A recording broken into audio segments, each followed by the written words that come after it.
अस्सलाम वालेकुम स्टूडेंट्स, कैसे हैं आप सब। आज हम जो लेक्चर डिस्कस करने लगे हैं वो है 30 सब्जेक्ट मैथ और क्लास 7।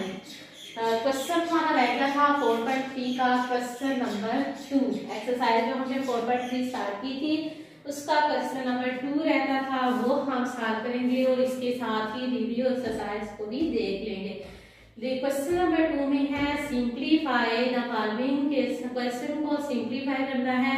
इसमें फर्स्ट क्वेश्चन लिखा हुआ है 8 square multiply 3 square, 8 square multiply 3 square divide 14 square. Clear हो गया। अब देखिए 8 square multiply 3 square divide 14 square है, यानी मल्टीप्लाई भी इस पे आ गया है और डिवाइड भी है। और देख लें उसके बाद दूसरी बार इसकी कॉमन सी ये है कि जो एक्सपोनेंट है वो तीनों का सेम है। सॉरी, तीनों का सेम नहीं है बल्कि 2 का सेम है और यहाँ पे पावर लिखी हुई है 4। क्लियर हो गया। अब हम इसको सॉल्व करते हैं।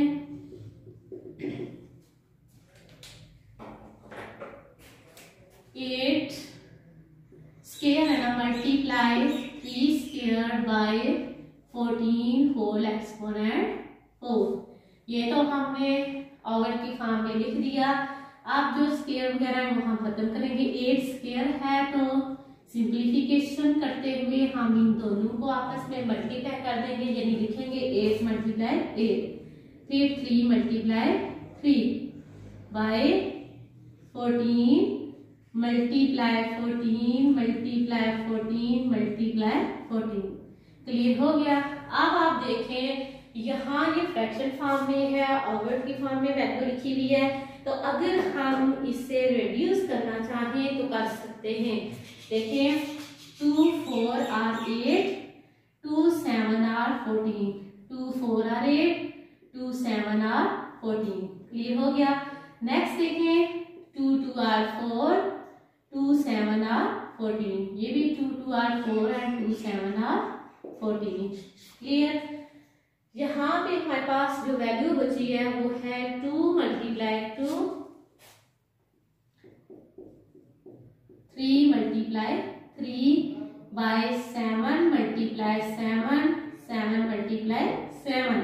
क्लियर हो गया। ऊपर वाली तीनों वैल्यू को आपस में मल्टीप्लाई करें। 2 2 4, 4 2 are 8, 8 3 are 8, 2 2 are 4 और 3 3 are 9, 9 4 are कितने हो गए 36।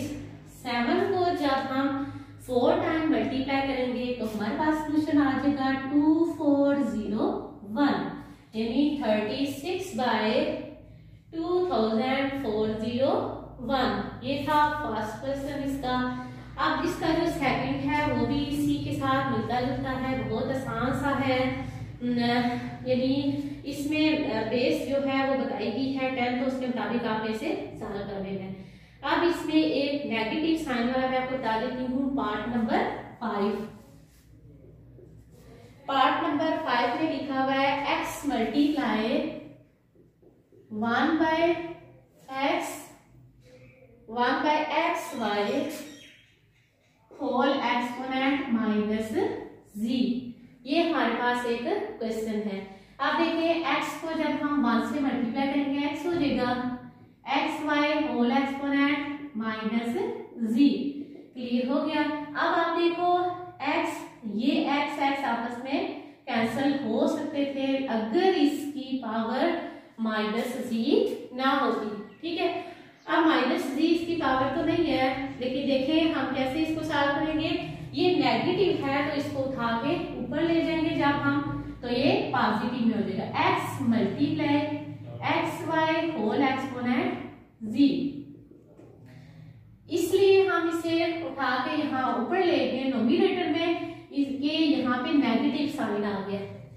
अब x multiply x exponent z and y exponent z, x की पावर 1 प्लस z, क्योंकि बेस सेम थी, एक्सपोनेंट डिफरेंट था तो पावर्स को प्लस करना था। इसकी पावर गिवन तो नहीं है, जिसकी ना हो वहां पे 1 होता है, तो इसलिए 1 प्लस जी। क्लियर हो गया?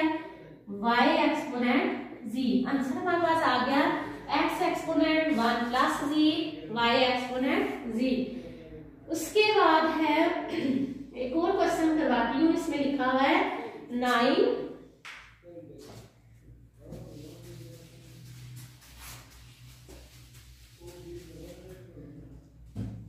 9x की पावर -6 एंड y की पावर 4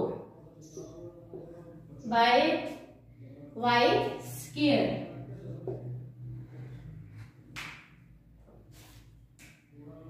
ये आ जाएगा 9x एक्सपोनेंट -6 y एक्सपोनेंट 4 है। अब देखिए एक्सपोनेंशियल फॉर्म यहाँ पे डिफरेंट है y की, लेकिन बेस इनकी सेम है भी ये ओवर की फॉर्म में है, तो हम क्या करेंगे, इसे डिवाइड हो रहा है तो इसका जो एक्सपोनेंट है उसको हम माइनस कर देंगे, तो लिखेंगे 4 - 2। क्लियर हो गया?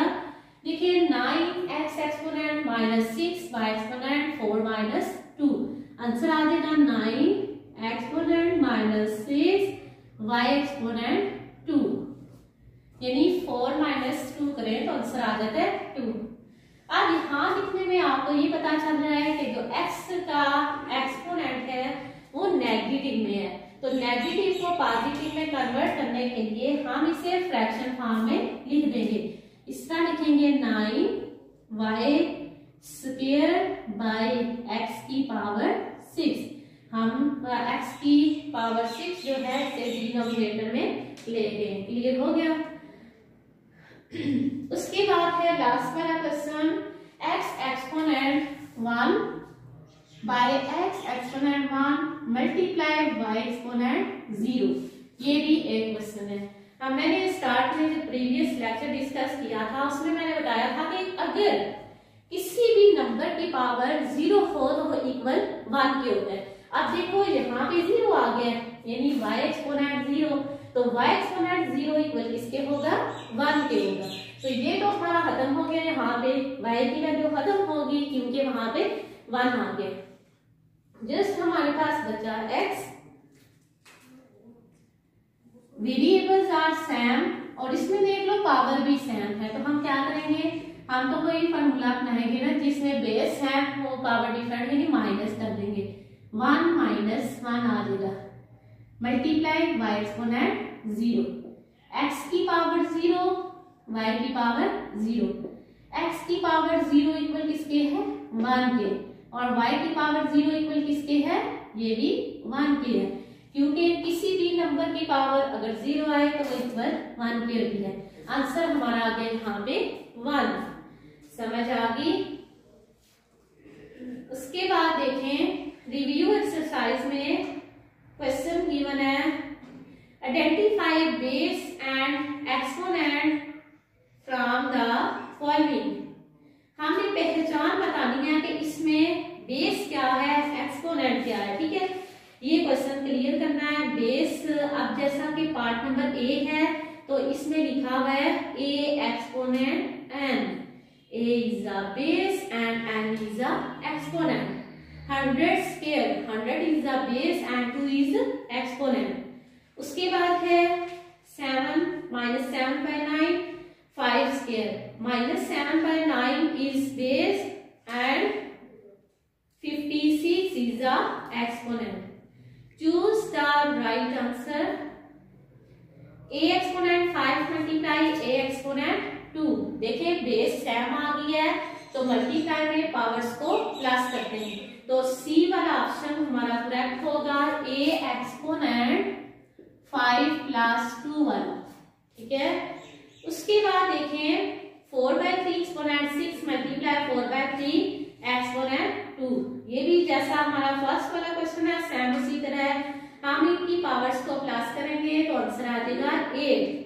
इसमें भी सी वाला ऑप्शन करेक्ट है। तीसरा वर्ड इसमें है a exponent 0, a exponent 0 is equal to 1। ये पहले आप लोग कर चुके हैं। नेक्स्ट पेज पे चलें। 3 exponent 6 divide 3 exponent 2 whole exponent 3। ये सॉल्व करके आपको दिखा देती हूँ कि अगर हमारे पास 3 की पावर 6 आ जाए डिवाइड फिर 3 स्क्वायर हो फिर उसका होल एक्सपोनेंट 3 हो तो ये हो जाता है 3 एक्सपोनेंट 6 डिवाइड 3 एक्सपोनेंट 6। आप देखें 3 एक्सपोनेंट 6 माइनस 6 तो ये हो जाएगा 3 एक्सपोनेंट 0 इज इक्वल टू 1। किसी भी नंबर की पावर अगर 0 आ जाए तो वो इक्वल किसके होता है 1 के होता है। इसलिए मैं यहाँ सॉल्व करके दिखा दिया है कि आप लोगों को पता चल जाएगा अगर हम किसी भी नंबर की वैल्यू निकालें तो वो इक्वल 1 के होती है। उसके बाद देखें -1 होल एक्सपोनेंट 7 8। अब -1 होल एक्सपोनेंट 7 8 है होल एक्सपोनेंट 7 8 है। कॉमन सेंस की बात है, याद रखना कि अगर किसी भी नंबर के लास्ट पे इवन आ जाए जैसा कि आप कह सकते हैं 0 2 4 6 8 अगर वो लास्ट पे आ जाए तो 2 का टेबल अप्लाई हो जाता है तो ये इवन नंबर होते हैं। अब यहाँ पे 7 और 8 है 78 लिखा है लास्ट पे 8 है तो साइन हमें दिया गया यहाँ पे नेगेटिव का -1 तो इसकी पावर है 78 तो इसका मतलब है ये पॉजिटिव में आंसर आ जाएगा यानी हमारे पास जो बचेगा वो होगा +1। क्लियर। अगर सपोज करें यहाँ पे होता -1 की पावर 3 लिखी होती, सिंपल सी बात आपको बताती हूँ, -1 की पावर अगर 3 लिखी हो तो -1 को जब आप 3 टाइम मल्टीप्लाई करेंगे -1 को 1 से करें तो +1 हो जाता है फिर +1 को -1 से करें तो दोबारा से आंसर -1 में आ जाता है। यानी अगर ऑड में होगा तो साइन नेगेटिव का आएगा और अगर इवन में होगा तो साइन पॉजिटिव का आएगा। क्लियर हो गई ये बात। तो इसलिए हमारा सॉल्यूशन इसमें जो करेक्ट आ रहा है वो है 1। इसी तरह -4 होल एक्सपोनेंट -3 है। अब -4 होल एक्सपोनेंट 3 है ये तो हम फ्रैक्शन फॉर्म में लिख दें तो हमारा क्लियर हो जाता है, लेकिन यहाँ पे आपने -4 को 3 टाइम मल्टीप्लाई करके इसका आंसर देख लेना है। डी वाला पार्ट करेक्ट है 1 -4 होल एक्सपोनेंट 3। क्लियर हो गया। नेक्स्ट देखिए क्वेश्चन नंबर 3 और 4 है ये तो सॉल्व करने वाले हैं, ये तो आप खुद करेंगे रिव्यू एक्सरसाइज के आगे। लास्ट में है blanks. The number which is multiplied several time is called. कहते हैं कि ऐसा नंबर जिसे हम 1 बाय 1 मल्टीप्लाई करते हैं तो वो क्या होता है, वो है बेस। बेस को हम एक्सपोनेंट की मदद से हम बेस को सेवरल टाइम मल्टीप्लाई करते हैं ना, जैसा कि मैंने यहाँ लिखा 2 एक्सपोनेंट 3 तो ये बेस है ना 2 हमारे पास, तो इसको हमें 3 टाइम मल्टीप्लाई करना है तो यही है, इसको हम कहेंगे ये क्या है बेस। यानी एक्सपोनेंट की मदद से हम जितना एक्सपोनेंट गिवन हो बेस को हम उतने टाइम मल्टीप्लाई करते हैं। यानी ये नहीं करते कि हमें बेस जितनी गिवन है तो हम पावर को 3 या 4 दफा मल्टीप्लाई करें जितनी बताएगी हो, ऐसा नहीं है। इसमें हमने बेस को मल्टीप्लाई करना होता है, यानी जितनी पावर दी गई हो अगर पावर 4 है तो बेस को हम 4 टाइम मल्टीप्लाई करेंगे। क्लियर। नेक्स्ट है the dash tell how many time number is multiplied. कहते हैं कौन यानी हमें बताता है कि हमने नंबर्स को इतनी दफा मल्टीप्लाई करना है, तो वो हमें एक्सपोनेंट क्लियर करता है कि आप बेस को इतनी दफा मल्टीप्लाई करेंगे। एक्सपोनेंट लिखेंगे XPONENT लिख लें इसमें, ठीक है। पार्ट नंबर 3 में देखें, ये तो फार्मूले आ गए होंगे, फार्मूले आप लोग खुद लिख सकते हैं क्योंकि आपने एक्सरसाइज सॉल्व कर ली हुई है। A exponent L multiply A exponent M। Base are same but exponent are different. जिसमें बेस सेम आ जाती है और एक्सपोनेंट इसका डिफरेंट हो तो मल्टीप्लाई में एक्सपोनेंट को प्लस कर देते हैं।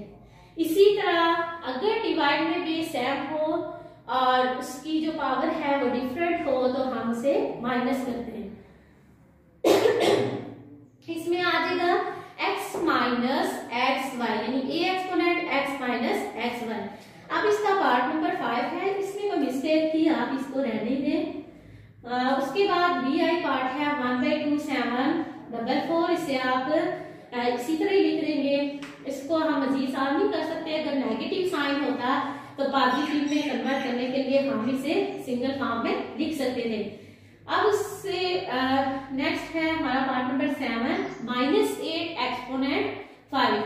अब -8 एक्सपोनेंट 5 है तो इसका कहने का मतलब ये है कि पावर 5 है, बेस है -8, तो बेस को 5 टाइम मल्टीप्लाई करें। बेस है हमारे पास -8, यानी -8 को हमने 5 टाइम मल्टीप्लाई करना है और 5 टाइम मल्टीप्लाई करने से जो हमारा आंसर आएगा वो हम इसमें लिख लेंगे। इसी तरह लास्ट वाले क्वेश्चन में है -12 होल एक्सपोनेंट 4। अब -12 होल एक्सपोनेंट 4 है तो -12 को हम 4 टाइम मल्टीप्लाई करेंगे। हमारा काम कंप्लीट हो गया है। आज हमने चैप्टर नंबर 4 क्लियर कर दिया है और यकीनन आप लोगों को इसकी समझ भी आ गई होगी। अच्छे तरीके से इसकी प्रैक्टिस भी करनी है और जो क्वेश्चन ना आए आप पूछ भी सकते हैं, ठीक है, मैसेज करके मुझे। ओके, अल्लाह हाफिज।